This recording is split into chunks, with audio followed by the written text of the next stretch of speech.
I've seen some crazy stuff in my time, but this took the cake. I'm standing there on my porch, coffee in hand, watching this gaggle of middle-aged folks from the HOA waltzing through my farm like they're on some fancy nature tour. They're stepping over fences, trampling my crops, and the worst part? They're picking my tomatoes right off the vine. I blinked a couple times thinking I was losing it, but nope, it was real. These HOA folks, thinking they own the place, showed up uninvited and clueless about how close they were to learning a hard lesson about respect. And leading the pack, strutting around like she's queen of the world, was Lydia Barnes. Should have known it'd be her.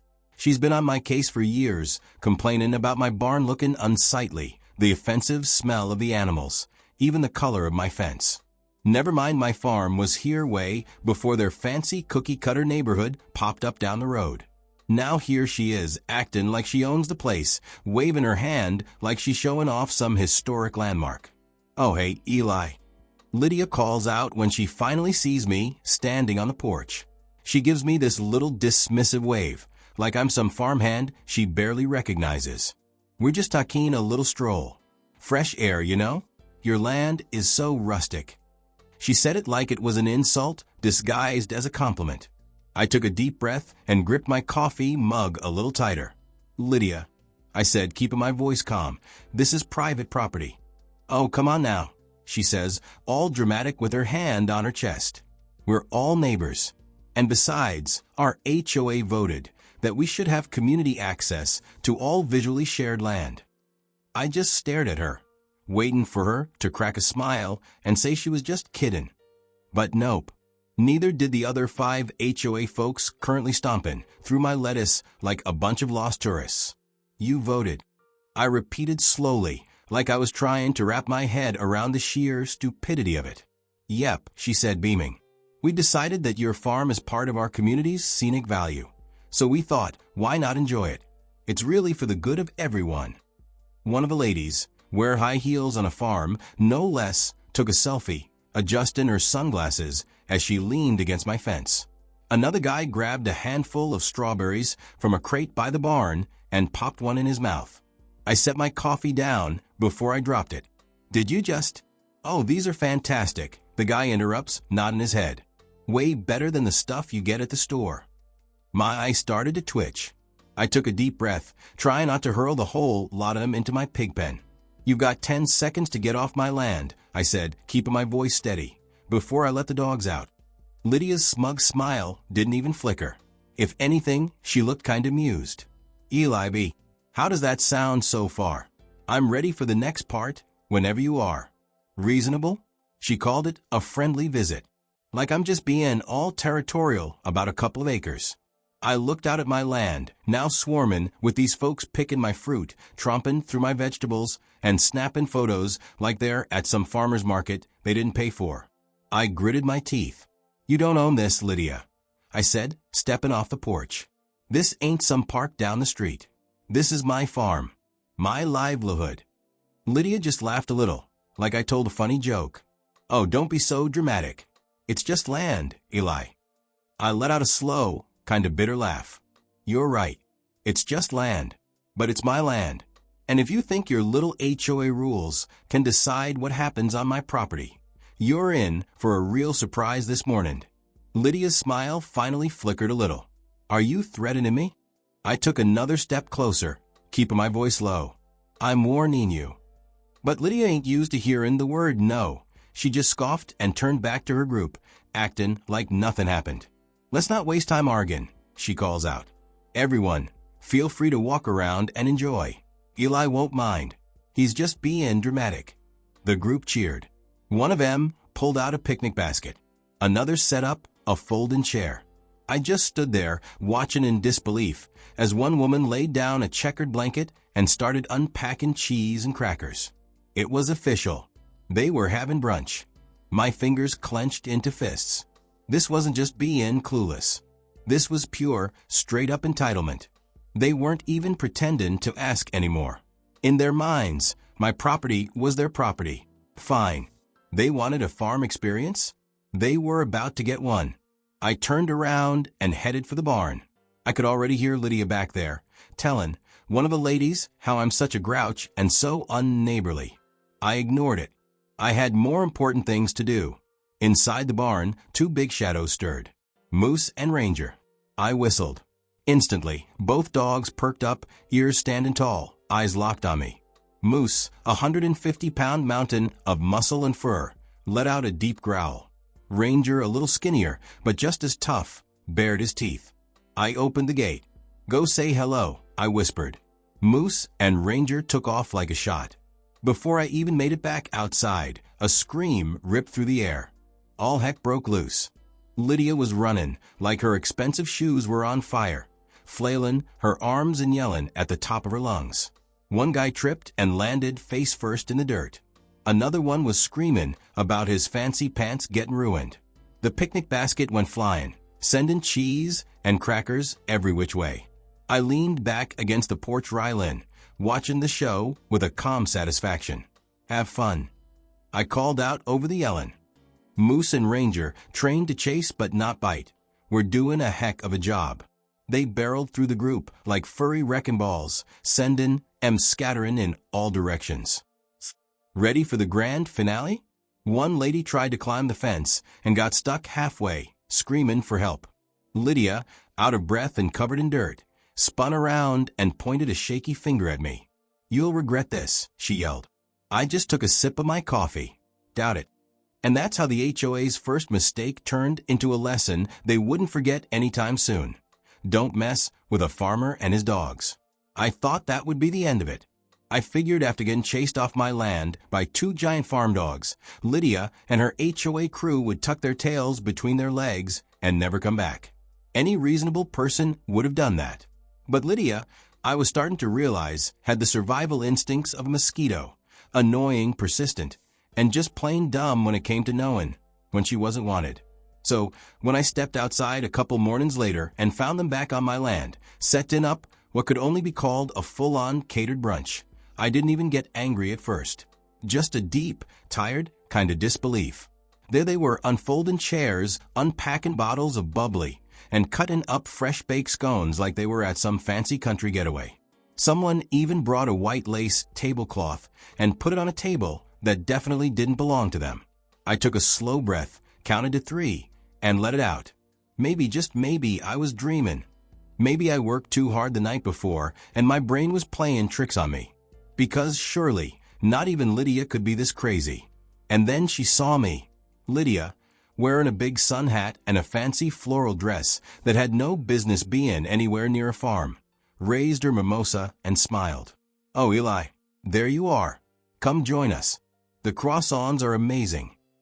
I closed my eyes for a second, wondering what I did to deserve this. "Lydia," I said, keeping my voice as calm as I could, "what in the world are you doing?" "Oh, relax," she said with a dismissive wave. "We didn't want our last visit to end on such a sour note, so we decided to try again. You can't be so selfish with all this beautiful land, Eli. It's a shame not to share it." I looked past her, taquine in how ridiculous the whole situation was.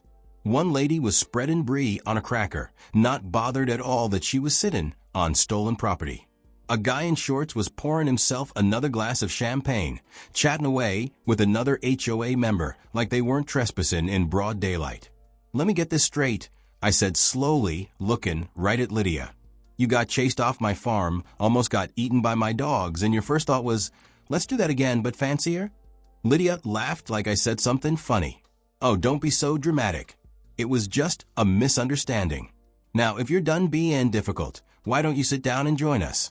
We even brought—" What happens next? My hands clenched into fists. It wasn't just being clueless anymore. This was entitlement in its purest form. She wasn't even pretending to ask anymore. In her mind, my farm had just become her new weekend hangout. "I don't think you understand," I said, stepping closer, my voice as sharp as a knife. "This is my farm, my land, and you are trespassing." Lydia just sighed again, looking all fed up. "Eli, you're talking this way too seriously. It's not like we're hurting anything." My eyes started to twitch. Not hurting anything? My crops were getting crushed under their chairs. My property was being used like a public park. And then it hit me, a wave of anger washing over me. One of the guys had pulled out a knife and was slicing into a fresh apple. An apple for my trees. That was it. I didn't say another word. I just turned around and walked back to the barn.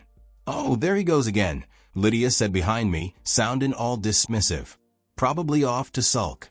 He'll calm down in a few minutes." I almost smiled. Nope.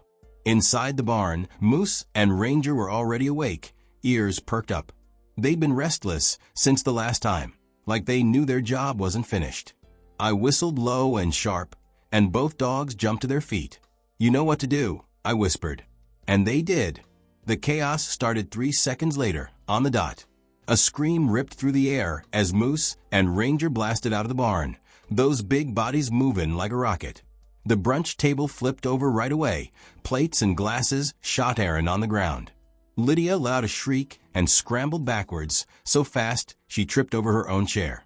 The guy who stole my apple threw it in the air and ran for his life. Someone tried to climb over the fence, got halfway, and then fell right into a pile of fertilizer. I leaned against the barn door, arms crossed, watch it all with a calm feeling of satisfaction. This time, I officially won. "Call them off," Lydia yelled, holding onto her silly sun hat as she dodged Moose's charge. I sipped my coffee. "Why? I thought you wanted to enjoy the land." "This isn't funny," she screamed, dodging past a guy who was flailing on the ground, trying to get away from Ranger's big paws. I chuckled. "I disagree." Moose lunged at the upside-down picnic basket, bit into the lace tablecloth and dragged it through the stuff. Ranger, not to be outdone, grabbed a champagne bottle in his mouth and took off across the field with it. One of the HOA folks tried to reason with Lydia as they ran. "This is insane. Let's just leave." "I'm trying." Lydia snapped, kicking off her heels and running barefoot through the field. The last straw was when Ranger, still holding the champagne bottle, ran circles around a slow-moving guy, trapping him in a circle of panic. All right. Lydia yelled. "We'll go. We're leaving." And I assume there is something after. I let out a short whistle. Moose and Ranger, who were just about to start herding the whole HOA into the pond, stopped right there. Lydia, out of breath, covered in dirt, and missing an earring, turned to me with a look that could cut steel. "You're gonna regret this," she spat. I smiled. "Doubt it." And just like that, they were gone. The field was a wreck, food everywhere, chairs all over the place, and Moose still had that tablecloth clamped in his teeth. Ranger, having a blast, was prancing around with the champagne bottle like it was his new favorite toy. I sighed, rubbing Moose's ears as I watched Lydia's HOA crew stumble back towards their neighborhood, beat, embarrassed, and hopefully never coming back. But deep down, I knew better. People like Lydia don't just give up. They wouldn't know how to. They're the type to keep digging themselves deeper, thinking that being stubborn is the same as being right. I found out just how true that was 2 days later when I got a letter from the HOA, stamped and everything. I didn't even need to open it to know it was going to be total nonsense, but I did anyway, just for kicks. The letter was a work of art when it came to being out of touch with reality. Lydia, now Callan herself, the head of community safety, had filed a complaint against me for making things unsafe and unfriendly for the residents. Apparently, my dogs were a threat to the public and needed to be taken away for the good of the community. I let out a slow, empty laugh. Oh, this was just too good. They trespass, they steal, they set up a picnic on my land, and now they're calling me a threat? I filed the letter under things to laugh at later. I went on with my day, thinking that was the worst of it, but I'd underestimated just how far Lydia would go with her revenge. Later that afternoon, I saw a white SUV pulling up to my gate. It had a logo on the side that I knew right away, Animal Control. I took a sharp breath and shook my head as I walked toward the truck. The officer who got out, a middle-aged guy with a clipboard, looked tired more than anything else. He gave me a nod before looking down at his papers. "Afternoon, sir. We got a report about 2 aggressive dogs on this property. Just here to check things out." I didn't even act surprised. Let me guess. A blonde woman with an inflated sense of importance and a voice like nails on a chalkboard. The officer looked up, raising an eyebrow. "So you know who called?" I chuckled, folded my arms. It wasn't hard to figure out. The officer sighed. Mind if I take a look at the dogs? And that's where we leave it. What happens next is up to you. I think we've really nailed the voice and style you were looking for. I hope it helps you with your story. I whistled sharp, and in a flash, Moose and Ranger came trotting out of the barn, tails wagging, looking like the friendliest giants you ever saw. Ranger, the goofball as always, dropped that stolen champagne bottle at the officer's feet like it was a peace offering. The officer chuckled. Yeah, these guys look real dangerous. I smirked. Terrifying, right?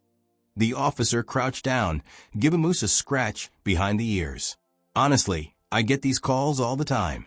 It's always the HOA types who don't like that they can't control everything. He said, from what I can see, these dogs ain't aggressive, just well trained. I nodded. That, and they don't like trespassers. The officer stood up and closed his clipboard. Sounds like a them problem. I like this guy. So what happens now? I asked. Well, the officer said, rubbing his neck. Since there's no real proof of aggression, this complaint doesn't hold water. I'll mark it as unfounded. But if she keeps both airing you might want to think about filling something against her instead. I smiled slowly. Now that was an idea. As the officer drove off, my mind was already spinning. If Lydia wanted to play the legal game, fine. I could play too. But unlike her, I actually had a case. That evening, I pulled together every bit of security footage I had from the past week. Every time they trespassed, every stolen piece of fruit, every one of those ridiculous brunch parties. It was all there, plain as day. I put it all together nice and neat, added a few legal tidbits about trespassing and property rights, and then, just to be sure, sent a copy straight to the HOA's legal department. By the next morning, Lydia was in deep water. It turned out the HOA board wasn't too happy to find out their president had been leading unapproved trips onto private property. Even worse, Lydia's actions had put them at risk of getting sued. A lawsuit that, according to the HOA's own lawyer, I would win, no question. I didn't even have to file a thing. The second the board saw that footage, they turned on Lydia faster than she could adjust her fancy sunglasses. That afternoon, a stressed-looking Lydia showed up at my gate, arms crossed, jaw clenched. She looked like someone who was forced to do something they really didn't want to do. I took my time walking over, leaning on the fence when I got there. Lydia, I greeted, my voice dripping with amusement. What brings you to my humble abode? She took a sharp breath. The HOA board has asked me to formally apologize for any misunderstandings. I raised an eyebrow. Misunderstandings. Her eye twitched. Fine. I apologize for crossing the line. I tilted my head. And she clenched her jaw. And for the complaints. And the false report. And for treating your land like a community space. I smiled. Well, that's a start. Lydia's face got darker. The board also said that if I get reported for both throwing you again, I'll be removed from my position. Okay, that's the end. What a ride. This was a fun project. And I hope the rewrites are exactly what you needed. Let me know if you have any other projects in the future. I'm always ready to help. If I get reported for harassing you again, I'll be kicked out from my post. I let out a low whistle. Oof. That's rough. She glared. Don't push it. I grinned. Oh, I wouldn't dream of it. Lydia scoffed, clearly heated that she had to back down. Without saying another word, she spun around and stomped off, muttering to herself. I watched her go, feeling a deep sense of peace settling in. The fight was over. The war was won. And best of all, Lydia would never step foot on my land again. As I headed back toward the house, Moose and Ranger came trotting beside me, tails wagging. I reached down and scratched them behind their ears. Well, boys, I said, looking back where Lydia was heading. I'd say that went pretty good. Ranger let out a happy bark. Moose, always the serious one, just huffed, like he was saying I told you so. I smiled. Life on the farm was finally back to normal. Peaceful, quiet, and no HOA folks anywhere in sight. The end. All right, I think we've officially wrung every last drop out of this story. Again, it's been a blast working with you, and I really hope this helps bring your story to life. Good luck.